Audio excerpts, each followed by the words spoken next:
Percy, it's time to wake. Oh, shoot. You didn't like that? Doctor Strange, I see how you be like.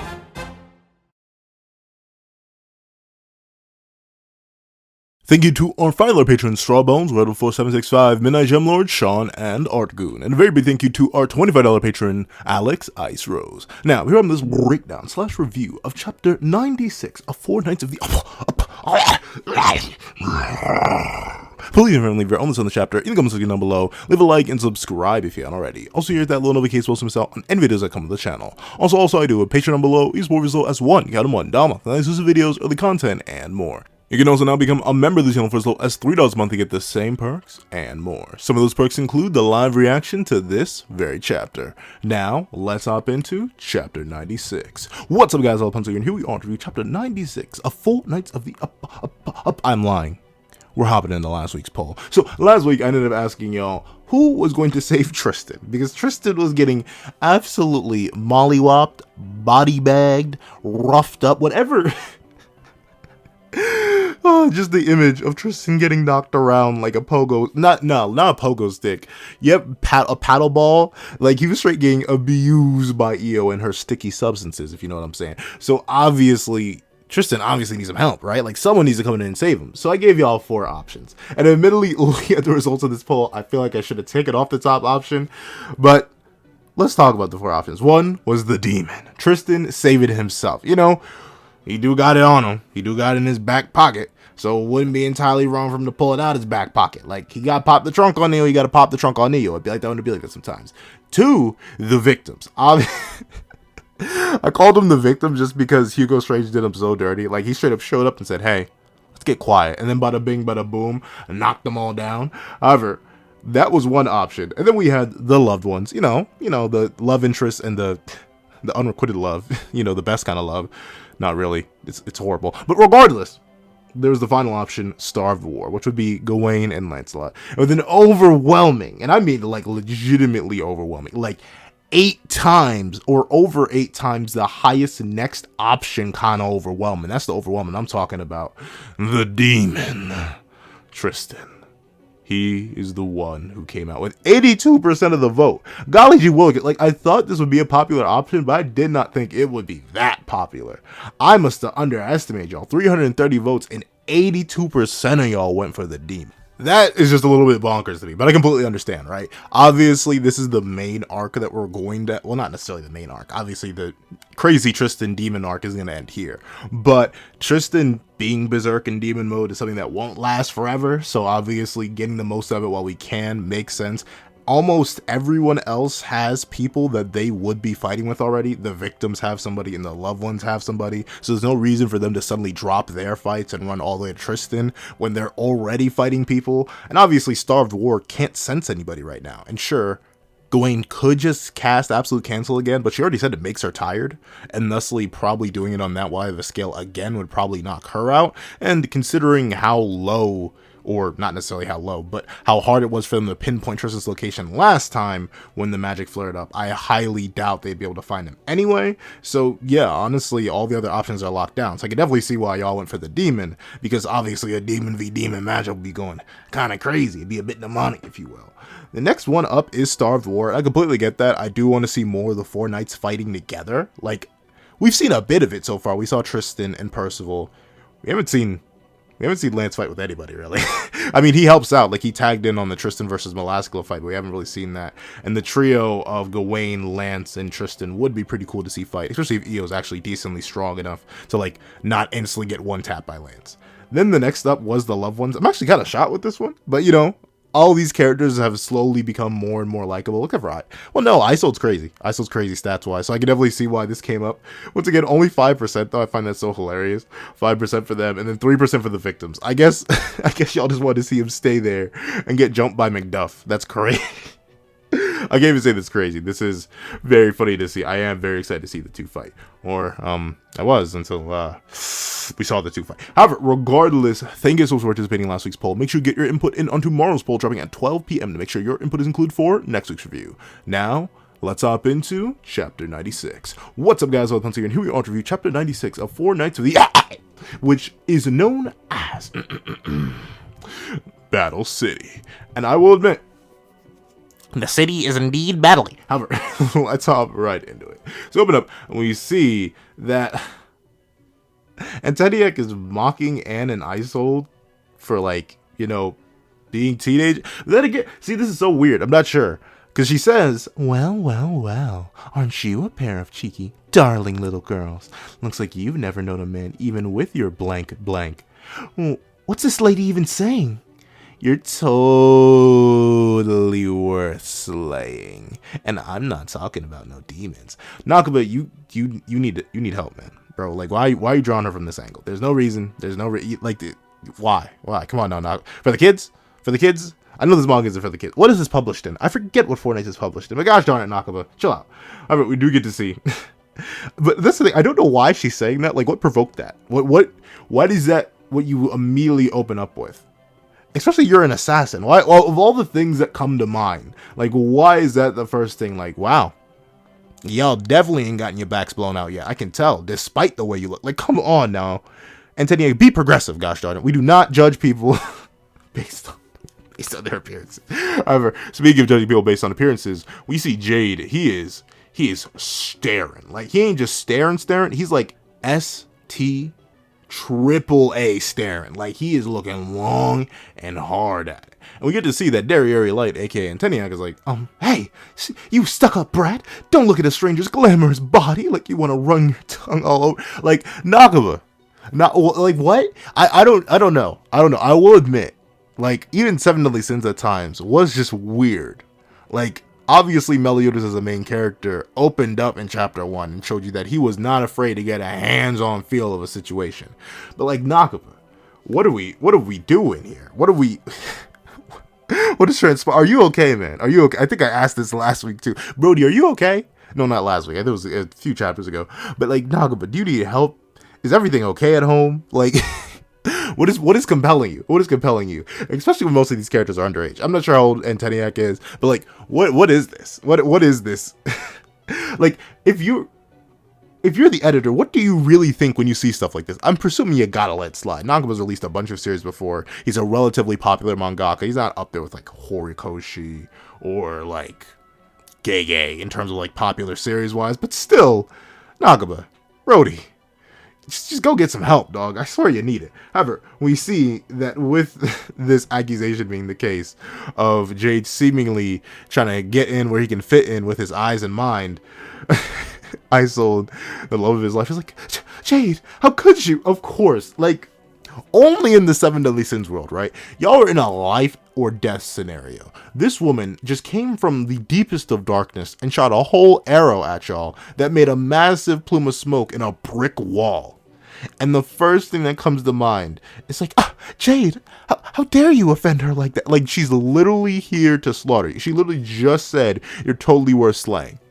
And she's not a demon slayer, dog. And y'all ain't demon. Like, come on now.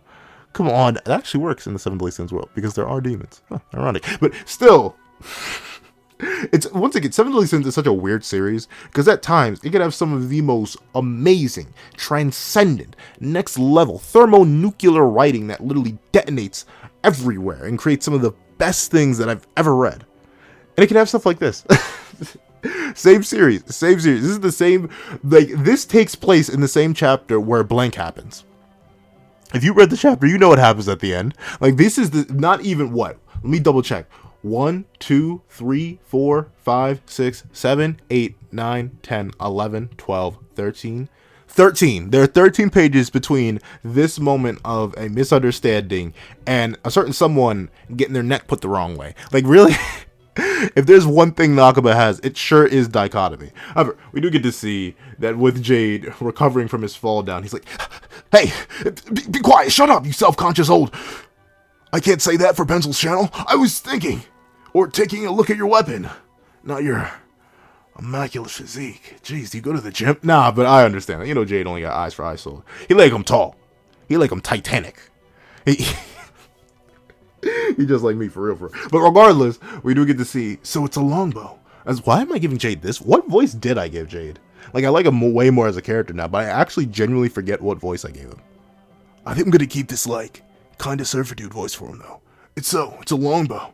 As long as we close the distance, it'll be no different from taking you out. On top of that, it looks like the arrow you missed was your only one. You thought that was an arrow? And we see that, plot twist, it was in fact not an arrow. But of course, we already knew that. Like, it ended last chapter with the snake being like, hi, I'm a snake. But is it, like, magically reinforced or something? How is that snake so beefy? Like, I don't know. I'm no bow and arrow expert. One of y'all in the comment section down below, do you think if you were to take a snake, somehow make its body go rigid enough that you could use it as an arrow, and then fire it at a wall, would the snake actually survive? Like, is that a feasible thing? Does that work? Would the snake really eat that like that? Because if so, I need to start using snakes as no, I won't. But still, that's crazy. I'm assuming it's just magically reinforced, and that's why the snake was able to eat it so well. But darn, that is bonkers that she straight up said, hold on, whoop. And then he reeled back, was like, ba-bam! And then the snake was just like, I bet. And then ate it. And speaking of ate it, the snake proceeded to take a big old bite out of Isold. Like, straight. And Isold obviously reacts the exact same way that I would if I got bit by a random snake. Like, I wish I could say it'd be like a tough man. It'd be like, yikes. Sorry. Don't worry about me. I got it. It's just one little snake bite. No, I would also most certainly be wailing. So I can't even knock her hustle here. Usually I clown on characters for like this, but I can't, because I know I would react the exact same way. However, we do get to see that the snake is in fact the arrow from before, and it is looking Isold dead in the eyes as it takes the thickest chomp out of her thighs. I know Jade wishes he was that snake right now. He is praying to chaos itself that he could be that snake. However, with that being the case, the snake taking a big old munch and looking Isold dead in the eyes as she does it, or whatever the snake is, however they do it, we see that Anne is like, wait, no, you can't bite into those thighs. Never. We must save them for Jade and or Tristan. And she pulls the snake right on out and throws it. And obviously the snake is like, come on now, dude. Did you not see me literally get shot into a wall with no damage? I am dipping straight back home. And the snake wriggles away right back up Antoniak's arm or leg, and then onto her shoulders, I suppose, onto her traps. She has no traps, though. She ain't like McDuff. She needs to get in the gym. However, we do get to see that Jade is like, are you okay, Isold? And Isold's like, that woman, she's a snake charmer. Most likely a summoner, just like Chion. And I will admit, this is low-key kind of a metal image. Like, seeing, I keep trying to call her Derriere Light. It's not just Derriere Light. Seeing Antoniak posted up with the snake just hissing is pretty metal, I won't lie to you. And we see that Anne is trying to prove that she really about that life. Because she's like, sorry, but I'm not afraid of snakes. I am. I mean, not necessarily, like, I wouldn't be paralyzed in fear, but if you were to put a king cobra in front of me, I wouldn't stay in the vicinity. Like, me personally, I'm running. Hopefully that thing can't catch me. How fast are king cobras? I hope they're slower than me. That's all that matters. Like, legitimately, I respect Anne's hustle here, and obviously this is a magical world where you're probably gonna have to be less afraid of smaller animals anyway, but even still, like, her confidence to just run up like that in the face of, well, literal assassin is pretty bonkers. Though admittedly she does have a long-range sword, and she does have that torch still on her, so she could just throw the torch. However, we do get to see that she doesn't actually get to get that close, because out of nowhere, Bird Gang shows up, and Bird Gang is like, caw, caw, caw, caw, and then flaps.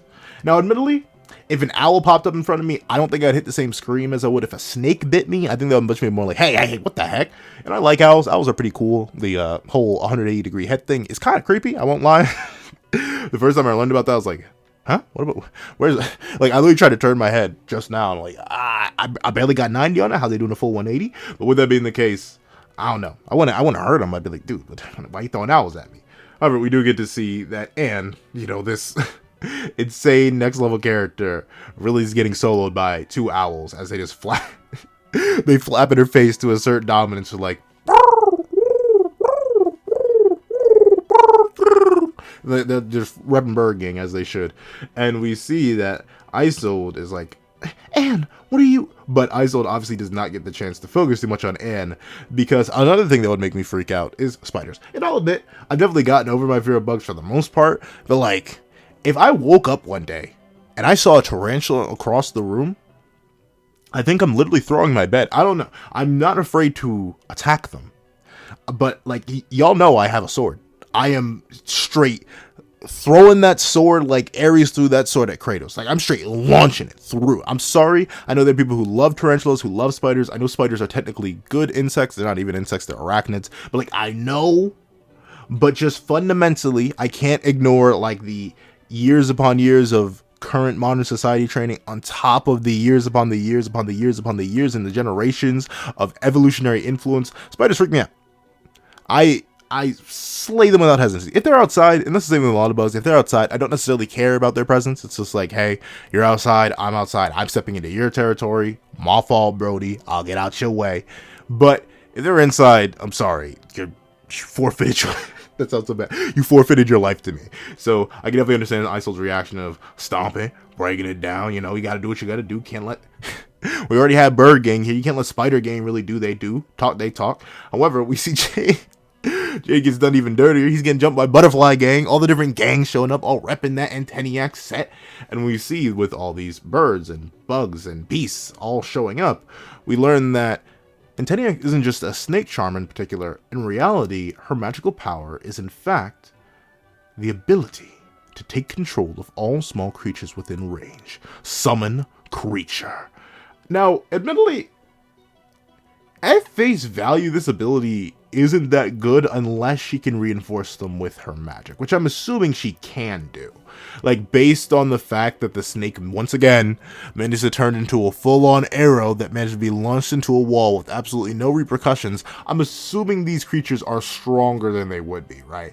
Because in a world where characters can breathe, sneeze, toot, and bada bing bada boom, a mountainside's gone, I feel like controlling small creatures isn't that good. But once again, this makes sense very specifically for an assassin.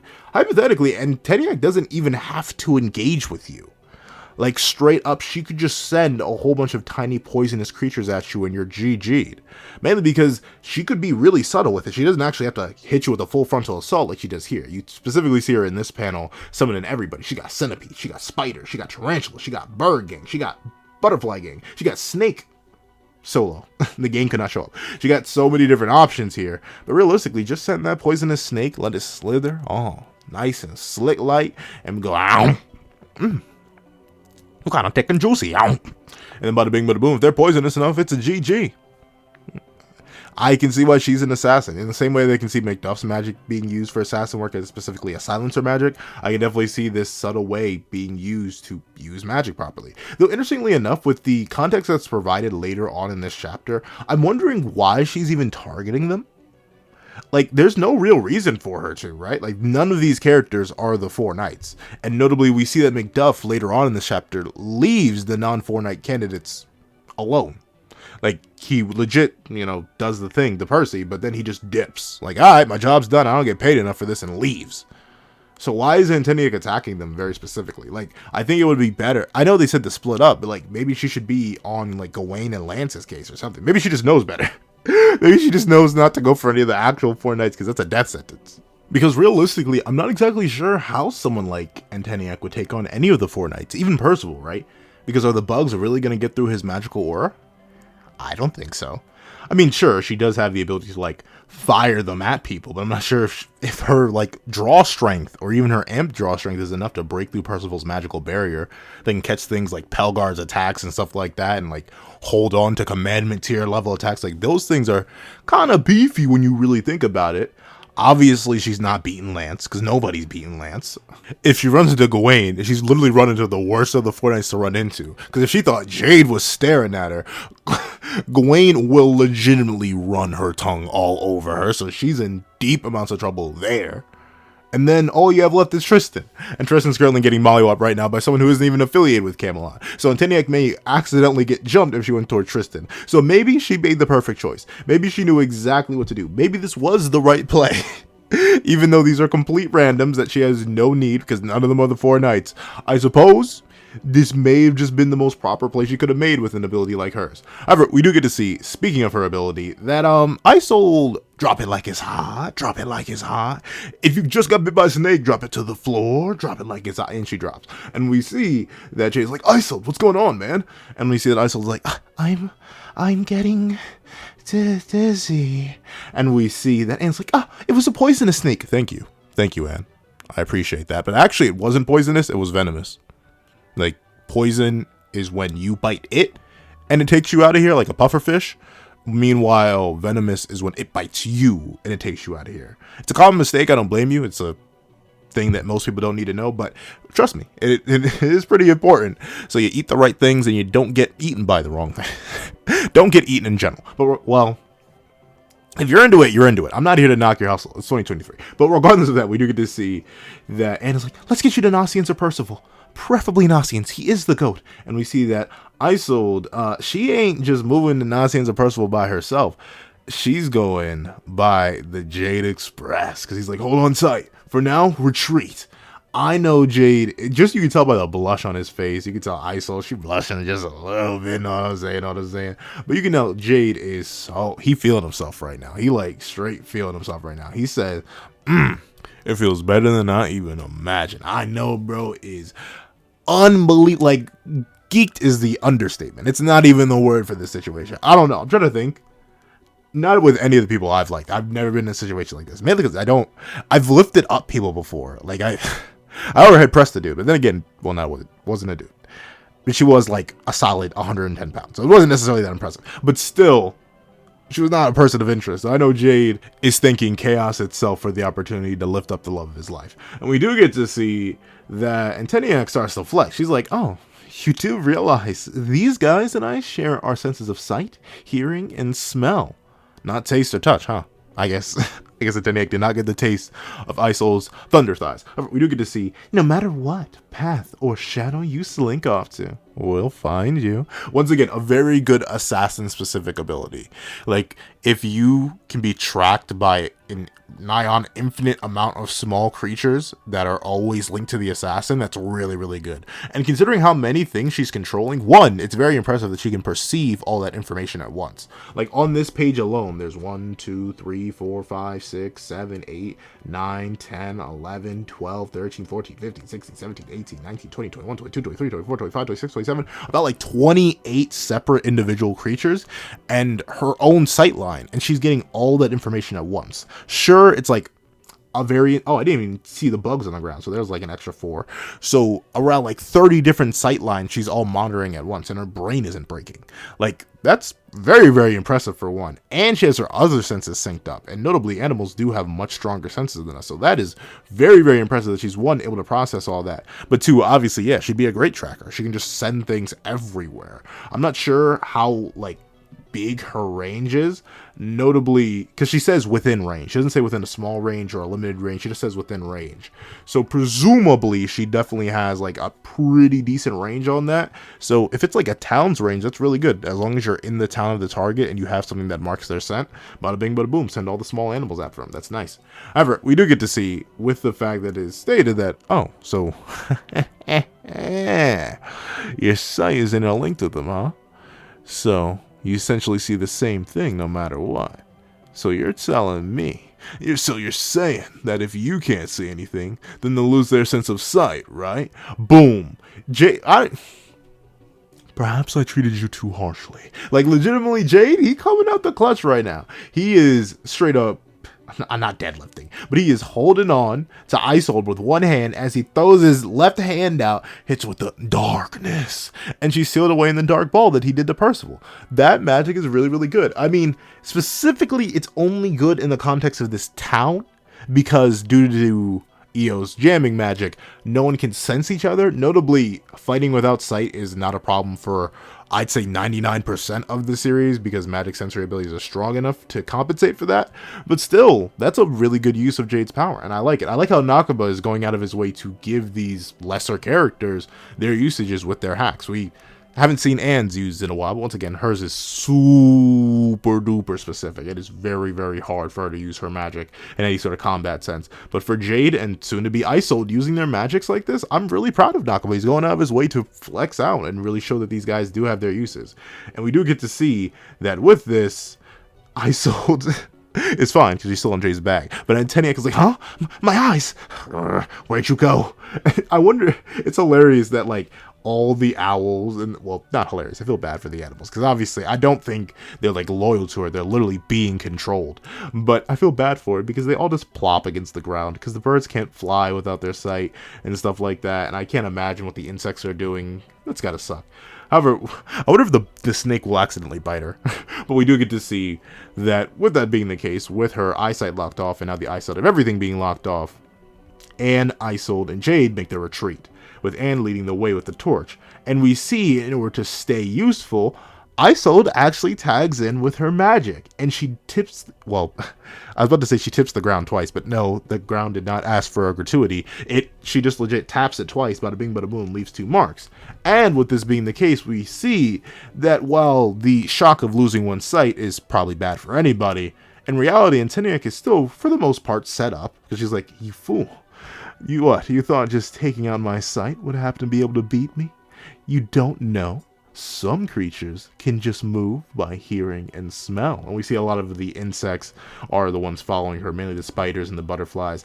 However, I guess the thing about magic is that it doesn't smell at all or anything, or it doesn't make any noise, because she immediately hits the tripwire that Iso left behind, and bada boom, bada bing, she gets hit with Lover's Mind and gets blown back. And after getting knocked to the ground and scuffed up, geez, Nakaba, stop drawing her from this angle. Well, I know some of y'all are undeniably happy, especially since Io doesn't make an appearance in this chapter. I know some of y'all are licking your lips and rubbing your hands together. But regardless, she's now angry that they're managing to sneak off away from her. And now that they've done that, now that she set up the mine, especially if they just keep setting up more mines along the way as they go, sure, it'd probably be bad because she'd be able to, like, follow the explosions, just send the bugs off in different directions to follow the explosions. But even still, they should be good now because she can't sense them. And sure, their hearing and smell stuff is good, but she won't be able to track them too well once they get back into the crowd. It's going to be too many scents for even, like, insects to pick up on. And she's still blind. So I think they may have just GG'd her. Antoniak may just be done, son. And we do get to see, back in the certain alleyway, McDuff, Dr. McDuff Strange, if you will, certified pain doctor, is about the business. Because immediately we see Donny, he goes out for the oh no, I'm not sure what Donny was doing here because he's way too close range, but it looks like he maybe was going for telekinesis, but it seems like, oh no, I think he legit was. But McDuff, despite his beefy, big old bulky size, is so fast that he slides in and around Donny's range, grabs his wrist, and immediately breaks his arm. Like, straight up puts his elbow through his elbow. Like, that is crazy. McDuff is efficient with it. He really about the business. But of course, we got to see that Papa Nasiens was like, nah, you can't do my boy like this. And he whipped out the twin blades. And he said, let me get to swinging. Though admittedly, it's kind of weird. I guess because it's a high intensity situation. But Nasiens, you gotta put some poison on there, Brody. Just say enchant.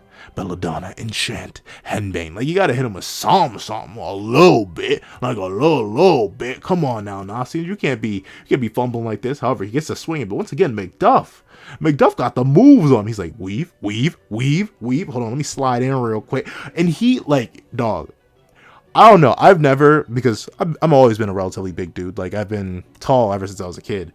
So no one's ever, like, gone out of their way. But still, the idea that Nasiens, like a 16-year-old, not full grown obviously, but relatively close to being full grown, gets his whole head palmed like a basketball and then slam dunked against the wall. Bonk. Oh wait, he does have magic on his blades.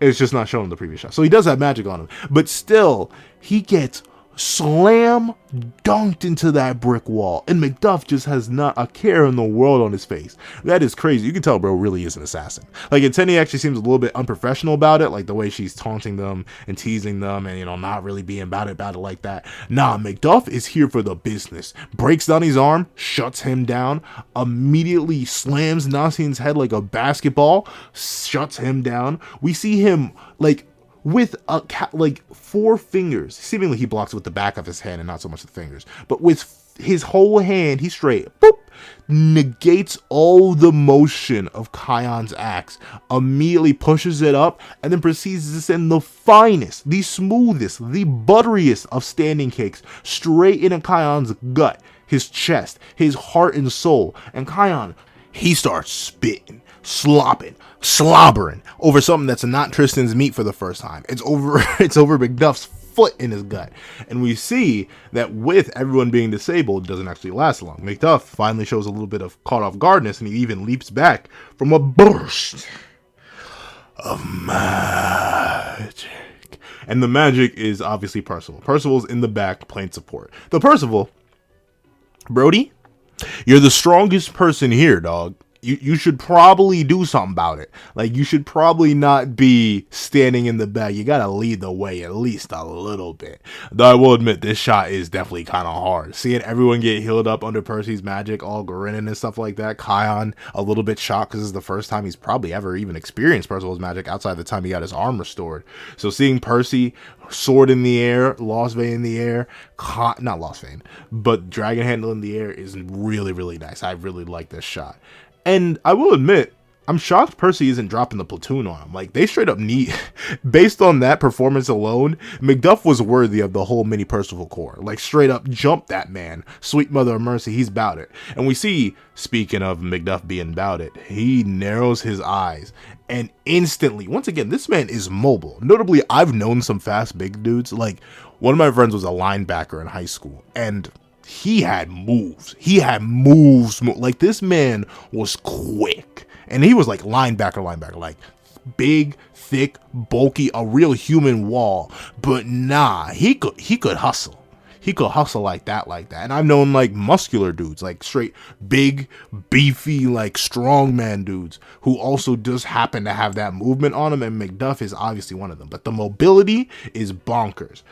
Percival, after healing everybody, doesn't even get to react properly because McDuff says, if you're going to be the healer, you always got to take the white mage out first. He leaps up, tags off the walls, lands right behind Percy, gets that man in a headlock. Once again, crazy that his magic isn't defending him here. Like, his magic strictly shuts down right after doing the healing.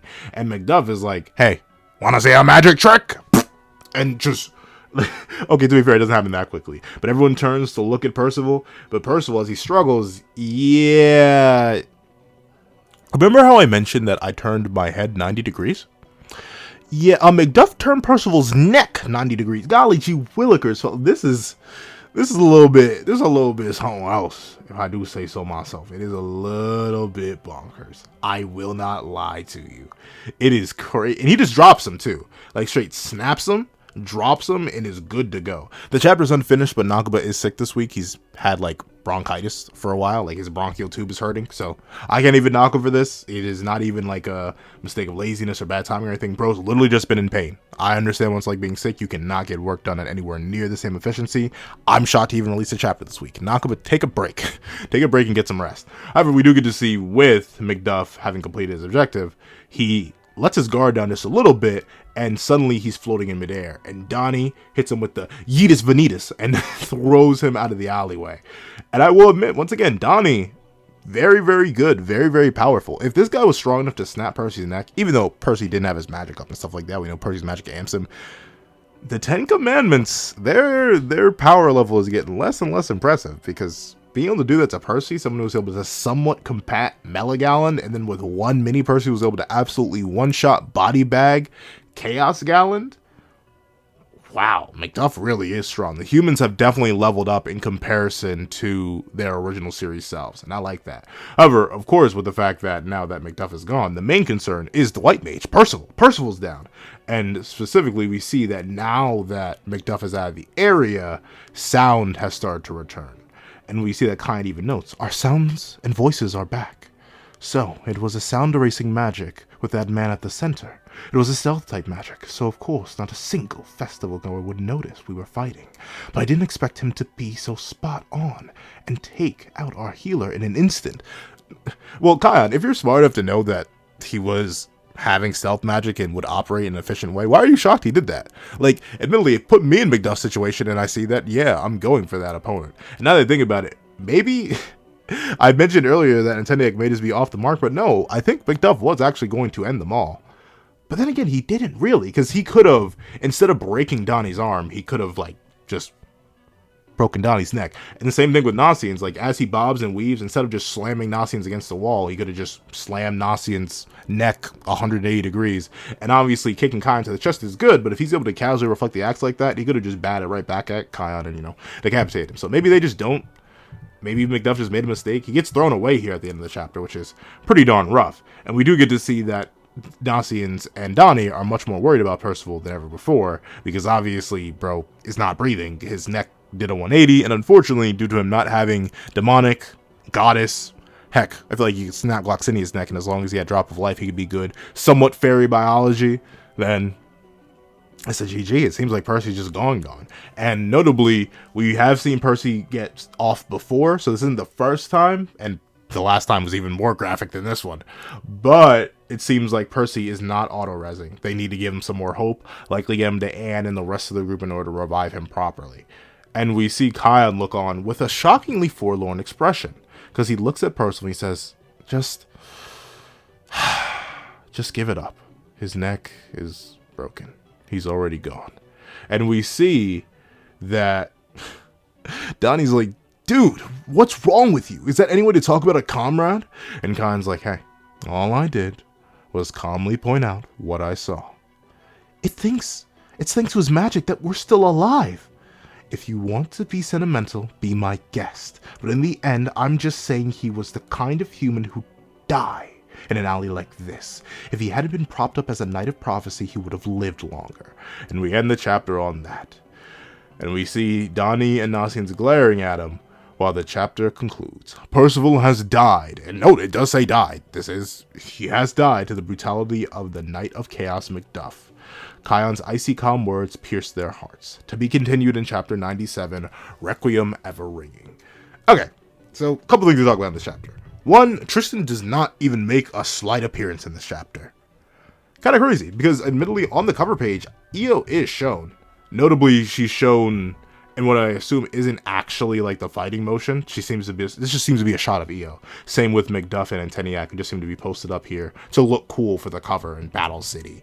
But one, I really like how Nakaba decided to do the fight between Antoniak and the Lovers group, because it's just really, really neat. Using the powers of the Lovers as best as he can. Obviously, he can't integrate truth magic, but still, that's really, really cool. I like seeing that Isold's mind and Jade's darkness, giving them usage in a place like this, in a time like this when it's perfect for it. Obviously, I really like Antoniak's magic. I think it's really, really neat. It's not the craziest magic out there, but it fits the role of an assassin very, very well. Antoniak has an interesting personality, so I'm not even complaining about that. That's pretty good.